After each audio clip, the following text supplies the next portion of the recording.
आपके अपने YouTube channel खबर समाचार में आपका स्वागत है। राजस्थान प्रदेश कांग्रेस अध्यक्ष गोविंद सिंह डोटासरा ने कांग्रेस के चुनावी कार्यालय का उद्घाटन करने के पश्चात खत्री होटल में आयोजित कार्यकर्ता सम्मेलन में चुनाव आयोग की निष्पक्षता पर सवाल उठाने के साथ ही केंद्रीय मंत्री गजेंद्र सिंह शेखावत सहित भाजपा नेताओं पर तीखे शब्द बाण चलाए। दिवंगत मंत्री मास्टर भंवरलाल मेघवाल को अपना राजनीतिक गुरु बताते हुए डोटासरा ने कार्यकर्ताओं को नसीहत भी दी। कृषि कानूनों, सहाड़ा में निर्दलीय प्रत्याशी की नाम वापसी के बाद हुए विवाद सहित अनेक मुद्दों पर विस्तार से बोलते हुए पीसीसी अध्यक्ष ने बातों ही बातों में केंद्र सरकार पर कॉरपोरेट घरानों से सौदेबाजी करने एवं चंदा लेने का आरोप लगाया।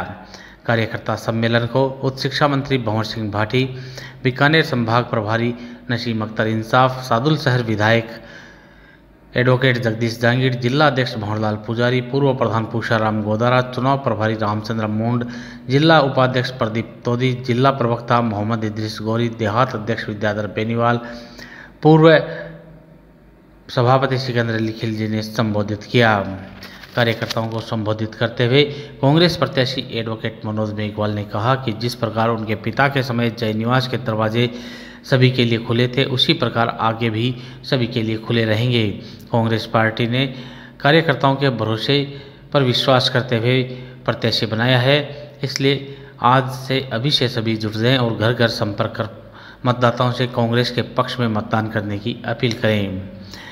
इससे पहले कांग्रेस प्रत्याशी मनोज मेघवाल, जिला अध्यक्ष भंवरलाल पुजारी, पूर्व प्रधान पूषाराम गोदारा ने प्रदेश कांग्रेस अध्यक्ष गोविंद सिंह डोटासरा का साफा बांधकर एवं माला पहनाकर स्वागत किया।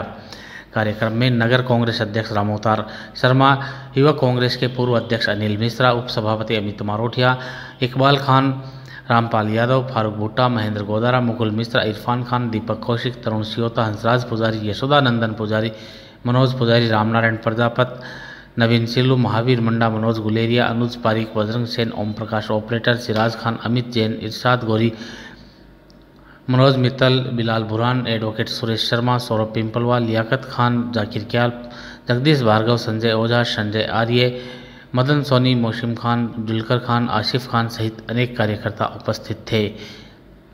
इससे पहले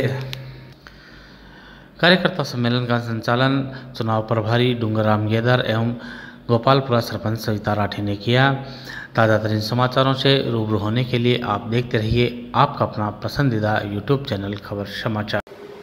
और उपचुनाव क्यों हो रहा है, आपको हम सब नई बात भी जाननी चाहिए कि हमारे सबके नेता स्वर्गीय मास्टर भंवरलाल मेघवाल जी अब इस दुनिया में नहीं रहे। उन्होंने 40 साल तक आपके बीच में रह करके आपकी सेवा की, सुजानगढ़ विधानसभा क्षेत्र का मान बढ़ाया पूरे प्रदेश में, पूरे हिंदुस्तान में, और आपके सुख दुख के भागीदार बने। एक ऐसा समय आया कि वह अस्वस्थ हो गए और अस्वस्थ होने के बाद में वापस हमारे बीच में नहीं है। बहन बनारसी जी उनके सपनों को साकार करने के लिए, उनको सच्ची श्रद्धांजलि देने के लिए मेहनत कर रही थी, लेकिन विधि का वरदान था कि वो बहन बनारसी जी भी हमारे बीच में नहीं रही।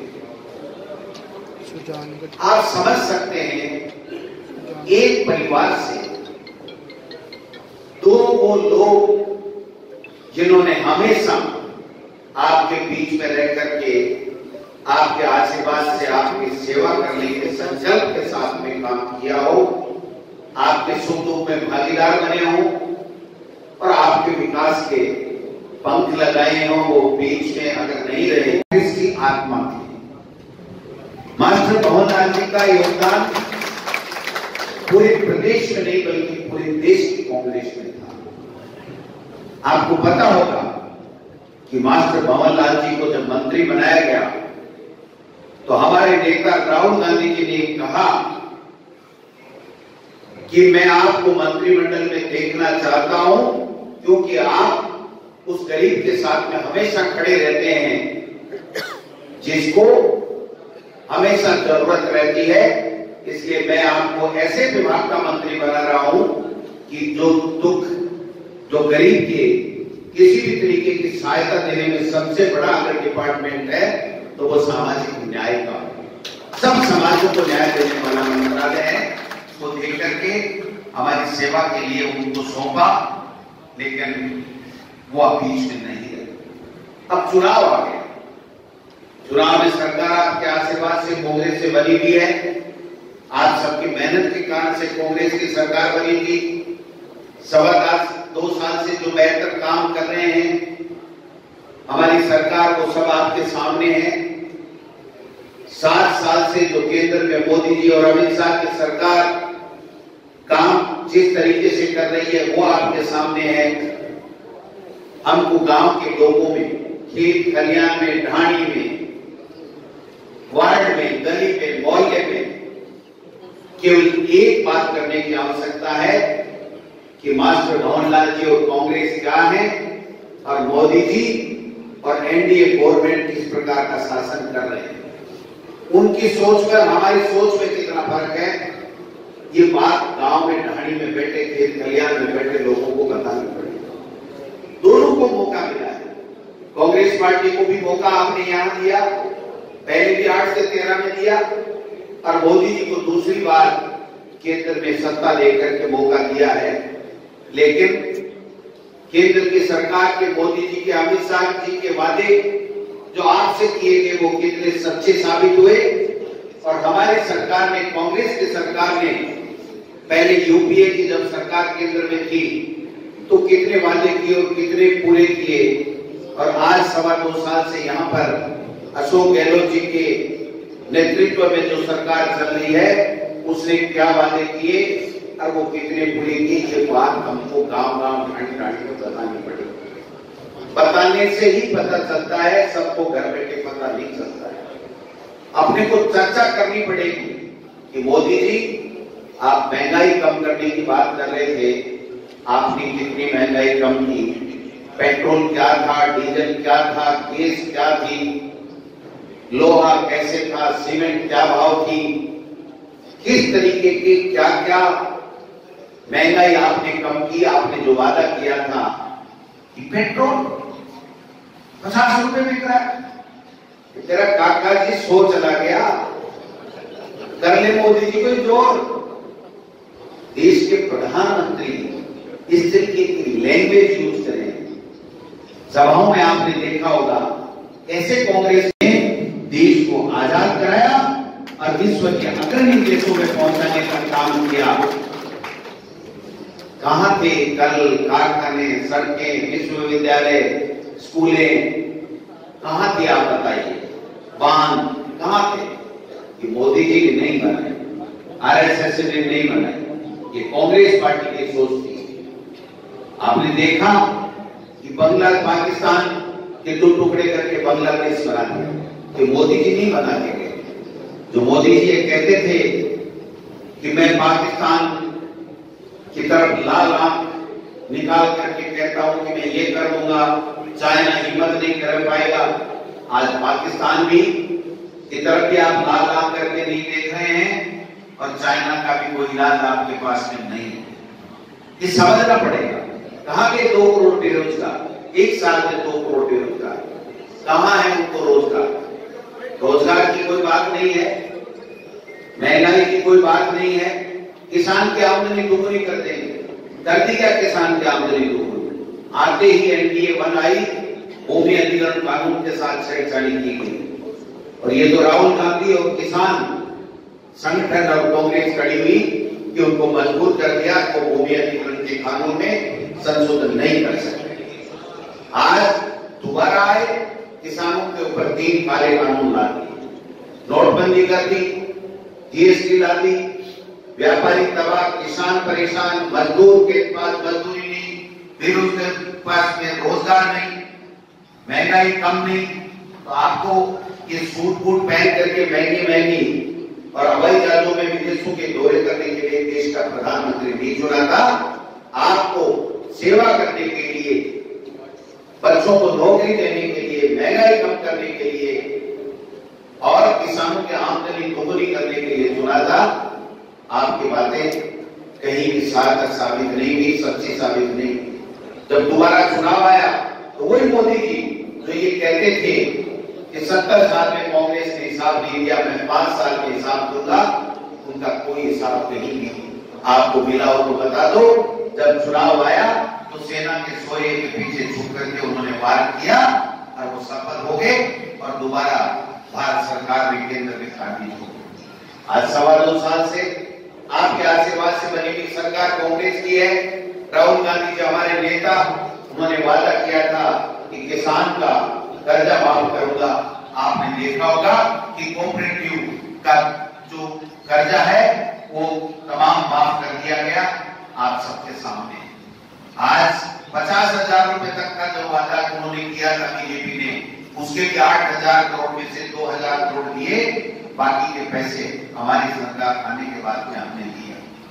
जो वित्तीय प्रबंधन वो छोड़ करके गए थे, 12 महीने में हमने ठीक किया और उसके बाद में जब नई शुरुआत करने लगे तब ये वैश्विक महामारी कोरोना आ गया और कोरोना में जो काम हमारी सरकार ने किया वो आप सबके सामने है।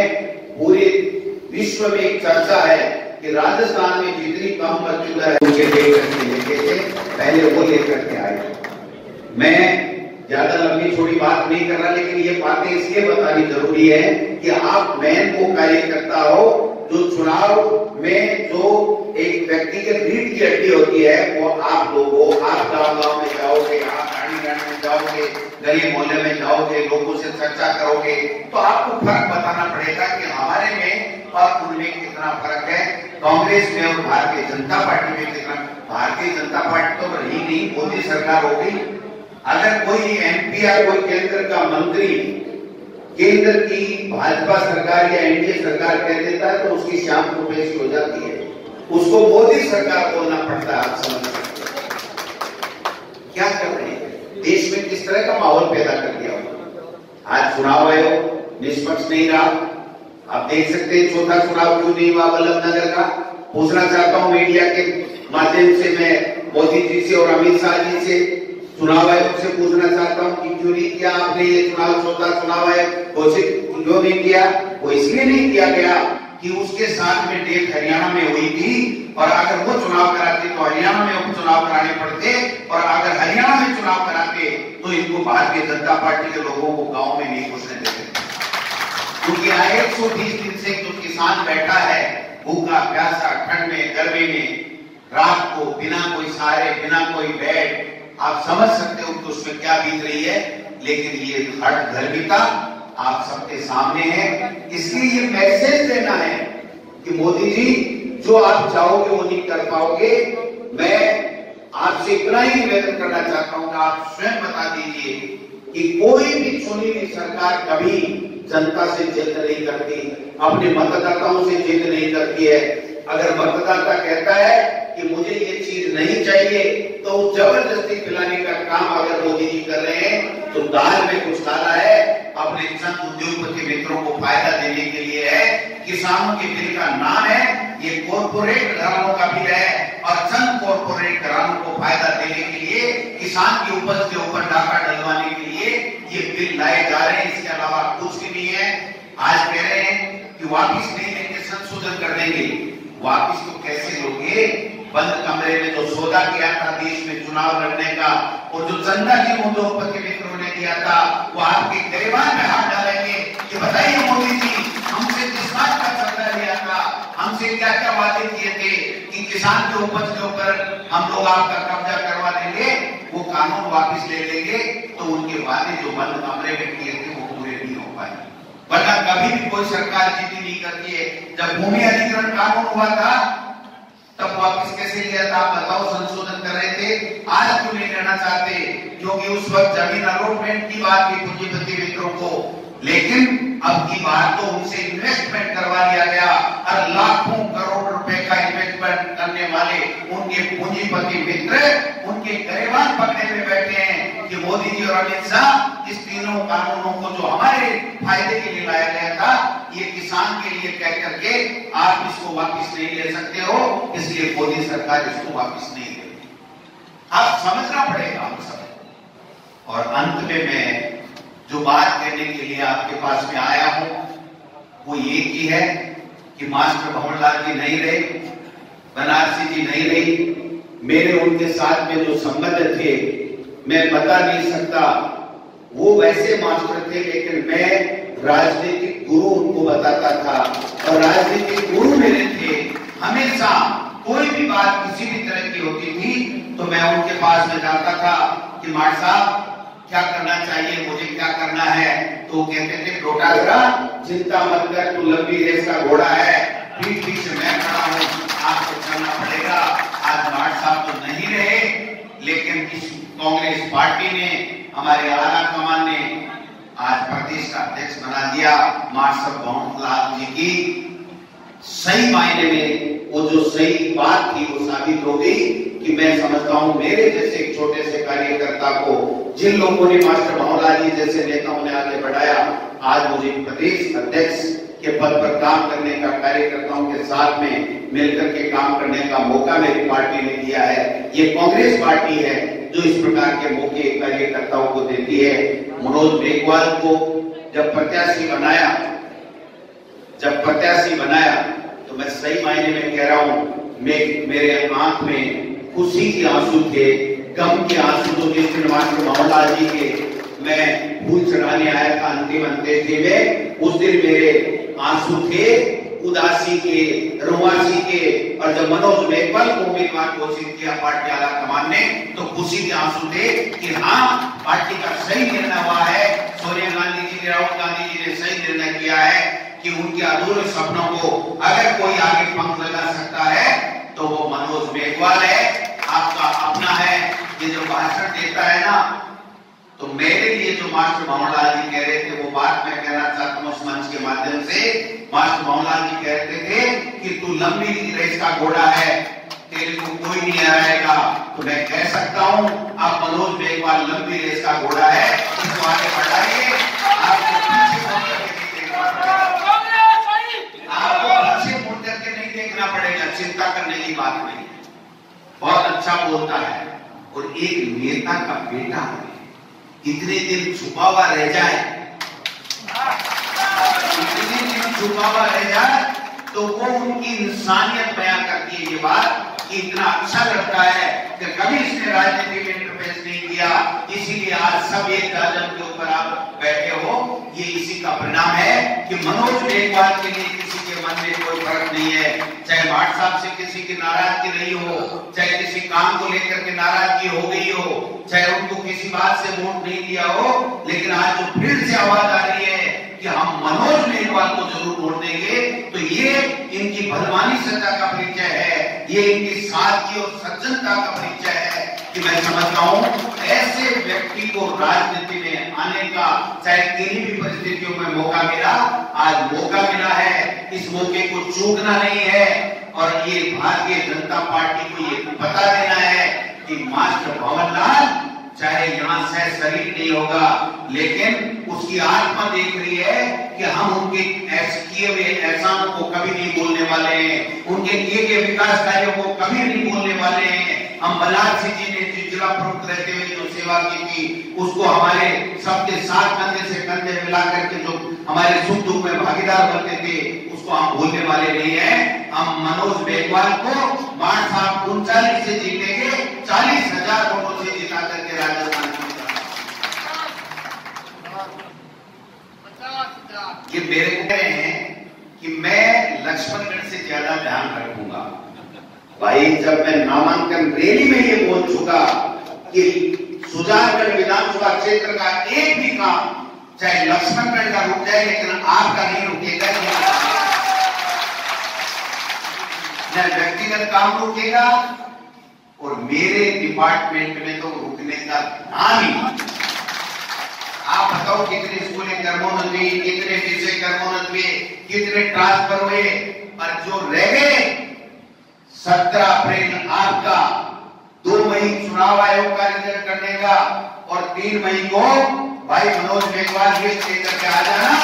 अगर किसी भी रूप में शिक्षा विभाग हो, देवस्थान हो, पर्यटन हो, और मैं यहां तक पार्टी का प्रमुख होने के नाते कह सकता हूं कि राजस्थान के किसी डिपार्टमेंट का काम हो, आप लिस्ट लेके आ जाना। आपको ना करने का मौका नहीं देंगे, आपको हाँ करा के भेजेंगे, आपका काम करा के भेजेंगे। लेकिन मैं आपसे गुजारिश करना चाहता हूं, कांग्रेस के नेता ज्यादा है, कार्यकर्ता कम। सही है ना? पिक ले लो, अरे भाई पिक ले लेना, जिता करके 40,000 से ढोल धमाके बजा के जब ले जाएंगे ना सोनिया गांधी जी, राहुल गांधी जी और अशोक गहलोत जी के पास में, तब मस्ती से जितनी चाहे जब पिक ले लेना। तब तक पिक एक ही लेनी है कि ऐसे जैसे अर्जुन की उस मछली के ऊपर आंख थी ना, आंख के ऊपर नजर थी, वैसे नजर रखनी है कि एक वोट मेरे गांव का, मोहल्ले का, वार्ड का, दूसरी जगह नहीं जाना चाहिए, कांग्रेस को पढ़ना चाहिए। ये आप जब तक नहीं करोगे तब तक चुनाव आसान नहीं करना चाहिए, कभी भी किसी चुनाव को आसान नहीं लेना चाहिए। मेरे उपचुनाव का मुझे अनुभव है। गेदर साहब बहुत अच्छा कर रहे हैं, हर व्यक्ति कह रहा है गेदर साहब मुझे अनुभव है। मैं नसीराबाद में मुझे सचिन पायलट जी ने वहां पर लगाया था, प्रदेश उपाध्यक्ष था मैं और जिला अध्यक्ष भी था। उसके बाद में मुझे अब की बार मुख्यमंत्री जी ने और पायलट जी ने और आला कमान ने यहाँ पर मंडावा लगाया था। उससे पहले मुझे अजमेर के उपचुनाव में लोकसभा में लगाया था। और अगर मुझे कहीं से मेहनत करने का परिणाम मिला और अगर मैं प्रदेश अध्यक्ष और आज मंत्री हूं, तो इन तीनों उपचुनाव में हमने ईमानदारी की और ईमानदारी से काम किया। उसका पारितोषिक हमको आला कमान ने दिया, कांग्रेस पार्टी ने दिया। इसलिए आप गेदर साहब हो, चाहे गजेंद्र जी हो, चाहे राजेंद्र जी हो, चाहे नसीम जी हो, चाहे भाटी जी हो, चाहे कोई दूसरा नेता हो, जो व्यक्ति उपचुनाव में अच्छा काम करेगा, मैं पार्टी प्रदेश अध्यक्ष के नाते कहना चाहता हूं, ईमानदारी से न्याय करेंगे, आपको आपका हक मिलेगा। लेकिन काम करना पड़ेगा, भाई काम करना पड़ेगा। गांव ढाणी संभाल लो, अपना कर लो। मैं पड़ोस में हूं, मेरे कार्यकर्ता पदाधिकारी सरपंचों से भी मैं कहना चाहूंगा, कुछ यहाँ आए हैं कुछ नहीं आए, कोई बात नहीं। मैं कहना चाहता हूं कि आपकी और हमारी अग्नि परीक्षा होगी, और वो अग्नि परीक्षा ये नहीं होगी कि चुनाव कौन जीतेगा। चुनाव तो मनोज मेघवाल ही जीतेगा, लेकिन अगर माठ साहब जीते उससे एक वोट कम से जीत गए तो हमारी अग्नि परीक्षा में हमारी सफलता नहीं मानी जाएगी। ये लगना पड़ेगा। ये ट्रांसफर काम सब हो जाएगी, चिंता करने की जरूरत नहीं है। लेकिन अगर हमारा चुनाव मार्च साहब से कम वोटों से हम जीतते हैं, मेरे प्रधान जी भी वहां बैठे हैं, मदन सेवदा जी भी आए, चेयरमैन जी भी आए, वाइस चेयरमैन जी भी हमारे आए हैं, सारे लोग ये देखने के लिए आए हैं कि सुजानगढ़ में इतना हादसा हो रहा है कि 50,000 से मनोज मेघवाल जीत रहा है, तो हम भी देखें अगली बार 22.5 से जीता हुआ गोविंद डोटासरा या कोई भी जो पार्टी का प्रत्याशी होगा वो लक्ष्मणगढ़ से कितने वोटों से जीतेगा, ये देखने के लिए आए हैं कि क्या रणनीति लोगों ने अपना रखी है। और जितना आप लोग 15 दिन में कर लोगे 17 तारीख तक, वही हमारी जगह। उसके बाद में ठाट से राज करो, कार्यकर्ताओं की राजनीतिक नियुक्तियां भी होंगी, जिला स्तर के ऊपर होंगी, ब्लॉक स्तर की होंगी, प्रदेश स्तर की होंगी। आपको चिंता करने की जरूरत नहीं है। ये आईना है, इस आईने में जिसका चेहरा साफ दिख गया, मैं समझता हूं उसकी बल्ले बल्ले होगी, वो 12-25 हो गया। अब आपको देखना है किस तरीके से क्या करना है। मैं ज्यादा लंबी चौड़ी बात नहीं करूंगा, ज्यादा लंबी चौड़ी नेताओं की भोज की जरूरत हमें नहीं है। मैं समझ चुका हूं यहाँ के जो लोकल कार्यकर्ता है, जो मेहनत करते हैं दिन रात, चुनाव की कमान उन्हीं के हाथ में होती है और वही यहाँ करिश्मा कर पाएंगे। बाहर से आए हुए लोग केवल मार्गदर्शन कर सकते हैं, कोई बात हो, कोई सुझाव तो कर सकते हैं। इसलिए कहीं ये दिल और दिमाग में मत ले लेना ये 5 नेता, 10 नेता, 15 नेता आगे, ये तो चुनाव का दस्तूर होता है। असली चुनाव आप सुजानगढ़ विधानसभा क्षेत्र के लोगों का है। जो कार्यकर्ता मेहनत करेगा, मैं समझता हूं सफलता आपके कदमों में होगी, कोई रोकने वाला नहीं है। लेकिन माठ साहब को भाई ने सच्ची श्रद्धांजलि देने के लिए उन्होंने जितने से चुनाव जीता था उससे ज्यादा एक भी वोटों उनसे जिताने की आवश्यकता है। संभाल रहे हो? पक्का? ज्यादा पिक्चर में नहीं पड़ोगे? गांव गांव ढाणी ढाणी में अपनी अपनी बूथ का कार्यकर्ता अपनी के ऊपर देख ले कि कितना ही बड़ा कार्य करता हो, अगर अपनी बूथ में 19 रह गया तो उसका योगदान पूरे विधानसभा क्षेत्र में नहीं माना जाएगा। ये मैं कहना चाहता हूं। मैं पार्षद हूं और पार्षद के अपने यहां से माइनस, मैं सरपंच हूं, प्रधान हूं, पूर्व प्रधान हूं, मैं ब्लॉक का अध्यक्ष हूं, मैं शहर का अध्यक्ष हूं, मैं वार्ड का अध्यक्ष हूं, मैं पंचायत समिति मेंबर हूं, मैं जिला परिषद मेंबर हूं। आप सब कुछ हो तो फिर आपके बूथ में माइनस नहीं जानी चाहिए। पहला अपना घर संभाले, उसके बाद में पूरा विधानसभा क्षेत्र संभाले। इस नीति के तहत हमको काम खुद के में तो माइनस और नेतागिरी इतनी बड़ी करे तो मैं समझता हूं ये चुनाव का कायदा नहीं, और उपचुनाव को कभी हल्के में नहीं लेना, और कम से कम मौजूदा परिस्थितियों में तो किसी को हल्के में नहीं लेना है।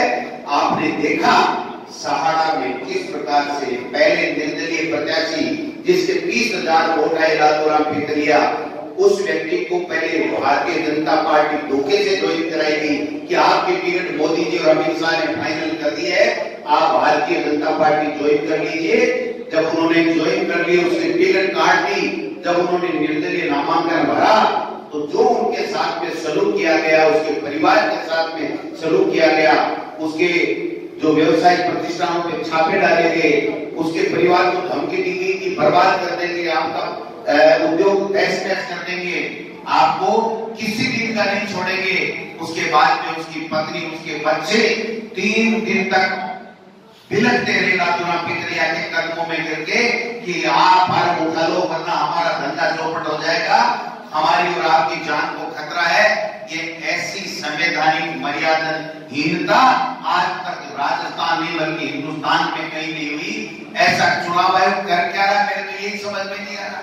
कुछ मैंने अखबारों में देखा था, कुछ वकीलों ने, प्रतिनिधि मंडल ने चुनाव आयोग को कहा कि भाई ये क्या हो रहा है, धमका के फार्म उठाए जा रहे हैं, वीडियो आ गया, अखबार बोल रहे हैं, प्रिंट मीडिया, इलेक्ट्रॉनिक मीडिया बोल रहे हैं, इनकी कोई फर्क नहीं पड़ने वाला।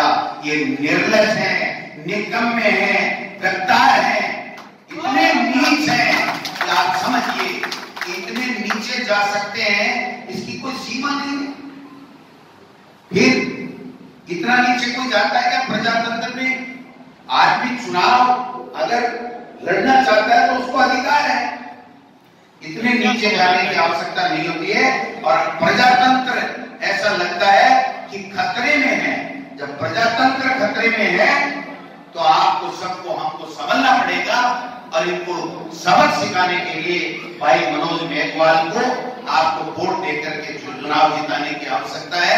इन्हीं शब्दों के साथ में आप सब लोग आए, आपने सबका सम्मान किया, बाहर से भी कार्यकर्ता आए, उनका भी सम्मान है, लेकिन आज से लग जाना है 17 तारीख को। जब तक पेटियां का सील बंद नहीं हो तब तक आपको रुकने की जरूरत नहीं है। आप सबका बहुत बहुत धन्यवाद। जय हिंद, जय भारत। और आज किसान 120 दिन से ज्यादा धरने पे बैठे हैं, ये लोग सुन नहीं रहे हैं। जिस प्रकार से डरा धमका करके प्रतिष्ठानों पे छापे डाल करके जिस प्रकार से फार्म उठवाए जा रहे हैं, चुनाव लड़ने का संविधान में अधिकार है, उसकी इनको कोई परवाह नहीं है, संविधान की पालना इनको करनी नहीं है। मैं समझता हूँ कि जो स्थितियां पैदा हुई हैं उसमें कांग्रेस पार्टी और राहुल गांधी एक ऐसे नेता है, ऐसी पार्टी है जो इसका सामना कर रहे हैं इनका, और पूरे देश में सब लोगों को सुन करके उनकी समस्याओं का समाधान करने में लगे हुए हैं। और एक राहुल गांधी ऐसा है जो सीधी चुनौती दे रहे हैं कि आप प्रजातंत्र को खत्म कर रहे हो, आज देश का अपमान कर रहे हो, आप अन्नदाता का अपमान कर रहे हो। तो ऐसे में और राजस्थान में तो विपक्ष है कहाँ, कोर्ट में गायब कर रहे हैं पूर्व मुख्यमंत्री की। आप देख सकते हैं प्रजातंत्र नाम की कोई चीज मोदी जी और अमित शाह ने छोड़ी नहीं है। और भारतीय जनता पार्टी प्रदेश में यहाँ पर एक दूसरे के मुख्यमंत्री के मुंगेर लाल के हसीन सपने देख रही है, प्रतिपक्ष की कोई भूमिका निभा नहीं रही है। और जो उपचुनाव है उसमें कांग्रेस पार्टी चुनाव जीतेगी, क्योंकि 2.25 साल से अच्छा कांग्रेस की सरकार ने काम किया है। कोरोना में भी अच्छा काम किया है, किसानों के भी कर्जे माफ किए हैं, अच्छा बजट हमारी मुख्यमंत्री जी ने दिया है। तो मैं समझता हूँ मार्क्स भंवरलाल जी का जो 40 साल का राजनीतिक इतिहास, जो यहाँ के बच्चे बच्चे में उनके प्रति जो आदर भाव है, जो विकास के काम कर रहे हैं, जो सुख दुख में वो शामिल रहे हैं, मैं समझता हूँ कि हम लोग उपचुनाव सुजानगढ़ का भारी मतों के साथ में चुनाव फोन टैपिंग का आरोप लगा रहे हैं आप पे, विपक्ष कौन लगा रहा है? फोन टैपिंग के आरोप लगाए। तो फिर दिल्ली में क्यों मूर्ख में कर रहे हैं? यहाँ आके सैंपल दे दो ना, किसका क्या फोन टैपिंग है। गजेंद्र सिंह जी को दिल्ली में एफआईआर कराने की जरूरत, दिल्ली की जनता ने चुना था क्या? उनको चुना था जोधपुर की जनता ने, राजस्थान की जनता ने, और चुना था मंत्री बने, जन संसाधन मंत्री, लोगों की प्यास बुझाने के लिए। और आज नोटंकी कर रहे हैं, दिल्ली में जा करके अपनी प्रभाव का दुरुपयोग करके एक षड्यंत्र के तहत चुनी हुई सरकार को गिराने का कर रहे हैं। और जब ये कहा जाता है कि आपके खिलाफ ये बात है, आप आइए अपनी वही सैंपल दीजिए, तो छुपते घूमते हैं।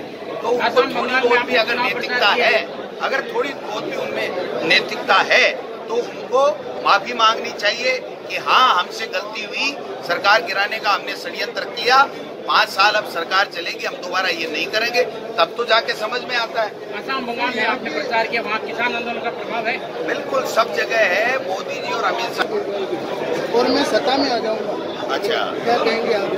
कहेंगे उनको यही अकल नहीं है कि 123 वाली सरकार कैसे गिर जाएगी। वो जीत ही नहीं रहे, 50,000 वोटों से हारने वाला आदमी क्या दावा आपने भाषण में बोला मोदी